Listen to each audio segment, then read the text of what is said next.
Web series story expert presence frequency. ये film एक science fiction thriller drama है। क्या होता है जब आपके 30 साल पुराने पास से आपकी बात हो जाए। जाहिर है आप जो चीज़ें 30 सालों में अच्छी नहीं हुई उन्हें बदलने की कोशिश करेंगे। हर वो चीज़ करेंगे जिससे आप आज का प्रेजेंट बदल पाएँ। पर ज़रा सोचिए, ऐसा करके आप यूनिवर्स के नियमों से छेड़छाड़ नहीं करेंगे, और अगर आप ऐसा कर ही रहे हैं तो इसके परिणाम आपको यूनिवर्स किस रूप में दे सकती है। $31 मिलियन की इस फिल्म में फर्स्ट वीक में ही $68 मिलियन का कलेक्शन किया था। फिल्म को काफ़ी पॉजिटिव रिस्पांस मिले थे इसके रिलीज़ पर। फिल्म का IMDb रेटिंग की बात करें तो वह 7.3, जो कि काफ़ी बेहतरीन है। कहानी शुरू करने से पहले आपसे गुजारिश है कि हमने उत्तराखंड के खूबसूरत लोकेशन पे ब्लॉगिंग चैनल शुरू किया है, चलो उत्तराखंड, इसे सब्सक्राइब करना ना भूलें। इस कहानी में 2 टाइम लाइन है, 1969 और 1999। 1969 में फ्रैंक, जो कि एक फायर फाइटर है, लोगों की जान बचाता है आग से लड़कर, पर आज वो ऐसा नहीं कर पाया। जब वो एक वेयर हाउस में लगी आग में गया तब उसकी जान चली गई। पर मरते मरते अपने पीछे वो अपनी पत्नी जूलिया, जो कि एक नर्स है, और 6 साल के बेटे जॉन को छोड़ गया है।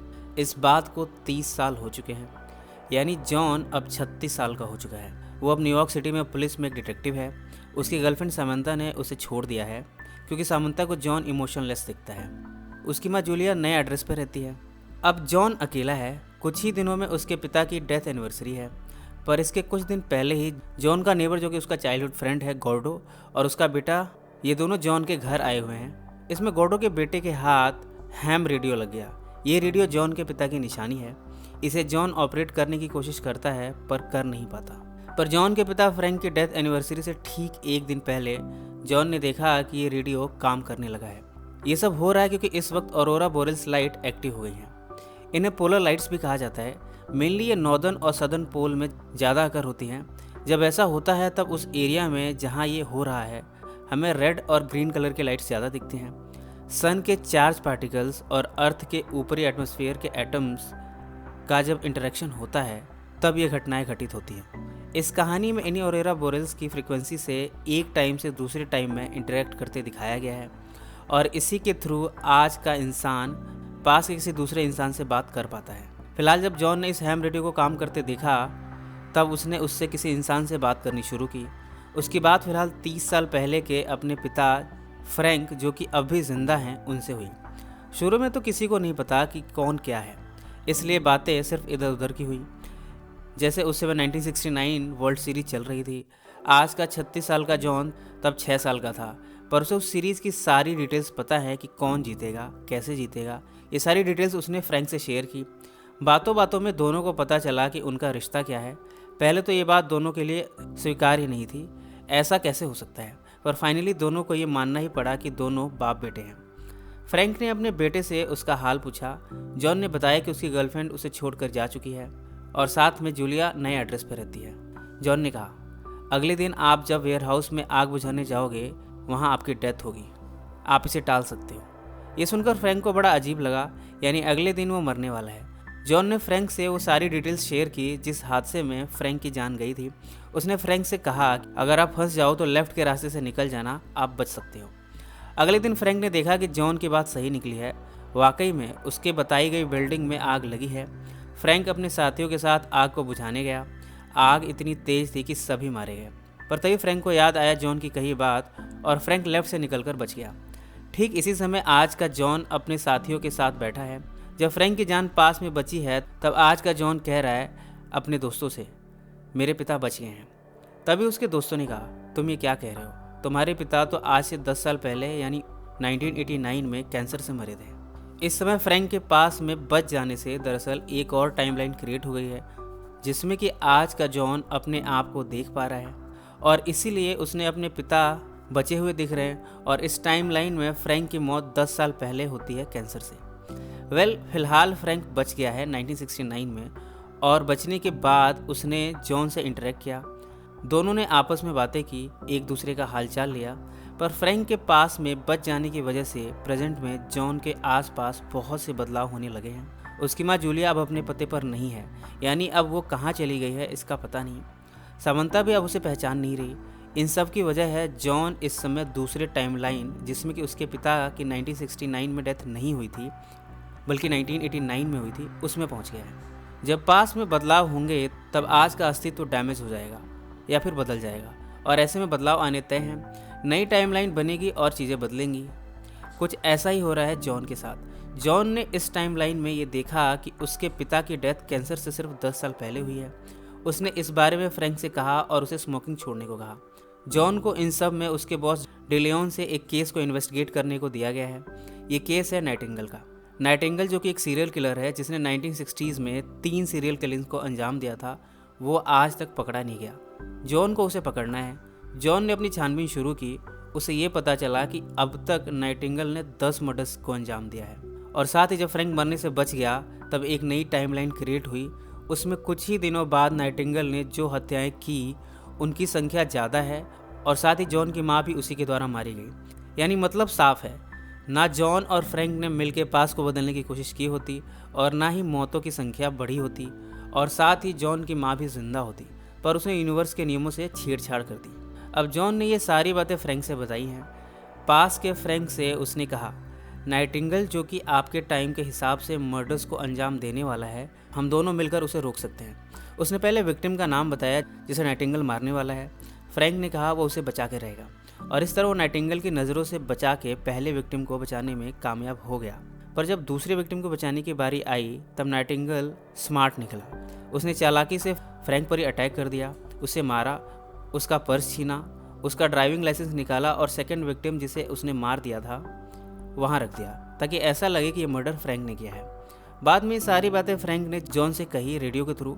जॉन जो कि डिटेक्टिव है उसे ये बात समझ आई कि अगर नाइटिंगेल ने फ्रैंक का पर्स टच किया था तब उसके फिंगरप्रिंट्स होंगे उस पर्स पर। यानी अगर ये पर्स जो कि नाइटिंगेल लाइसेंस निकालने के बाद छोड़ गया था फ्रैंक के पास किसी तरह प्रेजेंट में आ जाए तो फिंगरप्रिंट से पता लग सकता है कि नाइटिंगेल कौन है, उसे पकड़ भी सकता है और उसे जो केस मिला है वो सॉल्व भी हो जाएगा। पर पास का पर्स प्रेजेंट में कैसे आएगा? बातें तो फ्रीक्वेंसी के थ्रू आ रही हैं पर फ्रीक्वेंसी किसी भौतिक सामान को कैरी नहीं कर सकती। इसका एक हल निकाला है जॉन ने। यहाँ एक बात गौर करने वाली है कि दोनों एक ही घर में बैठे हैं, यानी जगह वही है बस टाइम अलग है। 30 साल का डिफरेंस है। जॉन ने फ्रैंक से कहा, आप पर्स को किसी ऐसी जगह रखो जहाँ अगले 30 सालों तक उसे कोई देखे नहीं और ना ही कोई उसे टच कर पाए। ऐसे में वो 30 साल तक वैसे ही रहेगी और 30 साल बाद यानी प्रेजेंट में भी वैसे ही रखी मिलेगी। आप बस मुझे उस जगह का नाम बताना, मैं उसे वहाँ से निकाल दूंगा। और हाँ, वॉलेट को प्लास्टिक में रैप करके रखना ताकि फिंगरप्रिंट्स मिट ना जाए। फ्रैंक ने ऐसा ही किया। उसने सोफे के अंदर वाले हिस्से में वॉलेट को रखा और जॉन को बता दिया। जॉन ने आज की डेट में जब उस जगह देखा तब उसने देखा कि उसका आइडिया काम कर गया। वाकई में पर्स उसे वहाँ रखा मिला है। बस फिर क्या था, फिंगरप्रिंट्स के थ्रू जॉन ने इस शख्स की शिनाख्त करनी शुरू कर दी। उसे छानबीन से ये पता लगा है कि ये नाइटिंगेल और कोई नहीं बल्कि जैक शेफर्ड है, भूतपूर्व डिटेक्टिव। ओरिजिनल टाइम जो कि फिल्म की शुरुआत में हमने देखी थी, अगर जॉन और फ्रैंक ने इतिहास से कोई छेड़छाड़ नहीं की होती तो जिस रात फ्रैंक मरा था वेयरहाउस की आग में, उसी रात जैक शेफर्ड भी मर गया था हॉस्पिटल में, और वो भी मेडिकल एरर की वजह से। ओरिजिनल टाइमलाइन के हिसाब से कुछ यूँ होना था। जूलिया जो कि नर्स थी, जब वास्तव में फ्रैंक मरता तब उसकी मौत की खबर सुनकर वो जल्दी हॉस्पिटल से निकल जाती और मेडिकल एरर होती हॉस्पिटल में और जैक शेफर्ड मर जाता। पर जब फ्रैंक मरा ही नहीं, यानी जॉन की बताई हुई इन्फॉर्मेशन की वजह से वो वेयरहाउस की आग से बच गया, तब जूलिया हॉस्पिटल से निकली ही नहीं और उसने उस मेडिकल एरर को होने से बचा लिया और जैक शेफर्ड की जान बच गई, जिससे उसने आगे चलकर और भी हत्याओं को अंजाम दिया। इधर डिलियन की दूसरी विक्टिम जिसे जैक शेफर्ड ने मारा था और ड्राइविंग लाइसेंस छोड़ा था फ्रैंक का, वो पहुंचा है फ्रैंक के पास उसे अरेस्ट करने के लिए, क्योंकि ड्राइविंग लाइसेंस डेड बॉडी के पास मिलने का मतलब है कि खून उसने किया है। फ्रैंक ने कहा कि वो अभी आ रहा है। डिलियन उसे पकड़कर ले जाने लगा। इन सब में वो रेडियो जिससे फ्रैंक जॉन से बात करता है वो नीचे गिरकर डैमेज हो गया और जॉन से उसका कनेक्शन टूट गया। जेल में फ्रैंक ने डिलियन से फ्यूचर में अपने बेटे जॉन से बात करने वाली बात डिलियन को बताई। डिलियन को ये सारी बातें बकवास लगी। इस पर फ्रैंक ने आज होने वाले वर्ल्ड सीरीज मैच के एक एक डिटेल जो कि उसे जॉन से पता चली थी उसने डिलियन को बताई। साथ में मैच कौन जीतेगा ये भी बताया, पर डिलियन को इन सब बातों पर भरोसा नहीं और उसने उसे अंदर डाल दिया। अब फ्रैंक को यहाँ से निकलने का आइडिया दिखा है कि वो यहाँ के फायर अलार्म को एक्टिवेट कर दे, इससे हलचल मचेगी और वो यहाँ से बच निकलेगा। उसने ऐसा ही किया और वो यहाँ से भागने में कामयाब हुआ। भागते भागते वो पहुँचा जैक शेफर्ड के घर। यहाँ उसे जिन जिन विक्टिम्स की हत्या हुई है उनकी ज्वेलरीज मिली है और साथ ही उन मर्डर्स की न्यूज़पेपर से कटी हुई आर्टिकल्स भी रखी हैं। वो ये सब देख ही रहा था कि तभी जैक शेफर्ड यहाँ पहुँच गया। यहाँ फ्रैंक ने बचने की कोशिश की पर जैक शेफर्ड ने उसका पीछा किया। उसने उसे पकड़ लिया। दोनों इस समय लड़ते हुए पूल के अंदर पहुंच गए हैं, जहां फाइनली फ्रैंक ने जैक शेफर्ड को मार दिया और यहाँ से बच निकलकर अपने घर की तरफ भागा। इधर डिलियन ने मैच को देखना शुरू किया। एक एक चीज़ जो फ्रैंक ने बताई थी सब सही निकली, यानी वो सच कह रहा था। असली खूनी जैक शेफर्ड ही है। वो पहुंचा जैक शेफर्ड के घर उसे पकड़ने के लिए। जैक शेफर्ड तो यहाँ नहीं था पर उसे वहाँ बहुत सारे सबूत मिल गए हैं और इस तरह फ्रैंक अब बच जाएगा। घर पहुंचकर फ्रैंक ने रेडियो को फिक्स कर दिया है। इसके साथ उसने प्रेजेंट के जॉन से कनेक्शन इस्टेब्लिश कर लिया है। पर तभी यहाँ कहानी में एक और ट्विस्ट आया है। जैक शेफर्ड जिसे फ्रैंक ने पानी के अंदर मार दिया था वो दरअसल मरा नहीं था। फ्रैंक ने उसे मरा हुआ छोड़ दिया था पर वो बाद में बच गया। वो पहुंचा है फ्रैंक के पास उसे मारने के लिए। इधर प्रेजेंट में जॉन से भी एक गलती हो गई थी। उसने प्रेजेंट के जैक शेफर्ड से मुलाकात की और कह दिया था, मैं जान चुका हूँ कि तुमने सीरियल किलिंग को अंजाम दिया है, बहुत जल्द मैं तुम्हारा वजूद ही ख़त्म कर दूंगा। ये गलती उसे भारी पड़ी है। प्रेजेंट के जैक शेफर्ड ने भी जॉन पर अटैक कर दिया है, यानी प्रेजेंट और पास्ट दोनों में बाप बेटे एक ही शख्स से लड़ रहे हैं। लड़ाई होते होते पास्ट में फ्रैंक ने जैक को मार दिया। इसकी वजह से प्रेजेंट में जॉन के घर में चेंजेस होने लगे हैं। फर्नीचर और घर में रखी और चीज़ें बदलने लगी हैं। जब पास्ट में जैक मर चुका है तब प्रेजेंट के जैक का हाथ जिससे वो जॉन को मारने वाला था वो गायब हो गया। इस समय नई टाइमलाइन ने बहुत तेज़ी से अपने आप को अपडेट कर लिया है। इस टाइमलाइन के हिसाब से फ्रैंक जो कि 1989 में नहीं मरा है कैंसर की वजह से, और इसकी वजह थी कि उसने स्मोकिंग छोड़ दी थी और वो आज भी जिंदा है। वो अपने बेटे को बचाने पहुंच गया है। वो अब बहुत बूढ़ा हो गया है पर उसने अपने बेटे को बचा ही लिया। जैक पर उसने उसी गन से वार किया जिससे उसने पास में उसी जैक को मारा था। फिल्म के एंड के सीन में हम देखते हैं कि सब कुछ ठीक हो चुका है। फ्रैंक अपनी पत्नी जूलिया के साथ है, जबकि जॉन अपनी वाइफ सामंता के साथ है और साथ में उसका एक बेटा भी है। डिलियन और साथ में गोडो भी है। ये सभी मैच का लुत्फ उठा रहे हैं। इसी नोट पर यह फिल्म समाप्त हो जाती है। फिल्म के एंड में हैप्पी एंडिंग दिखाने के लिए ये सब दिखाया गया है, पर इसकी कहानी बड़ी ट्रिकी है।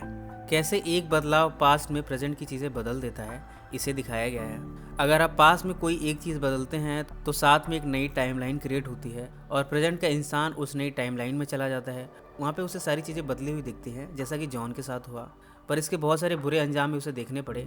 हालांकि फिल्म में हैप्पी एंडिंग दिखाई गई है, पर वास्तव में यूनिवर्स के नियमों को बदलना बहुत भारी पड़ता है। फ्रेंड्स, जिन ऑरेरा बोरेल्स की बात इस फिल्म में कही गई है वे होती ज़रूर है, पर आज तक ऐसी कोई डिस्कवरी नहीं हुई जिससे आप दूसरे टाइम में किसी और से बातें कर पाएँ। ये सिर्फ एक फिक्शन है। ये कहानी आपको कैसे लगी कमेंट्स में ज़रूर मेंशन करें। सो फ्रेंड्स, फिर मिलेंगे ज़िंदगी के किसी नए मोड़ पर।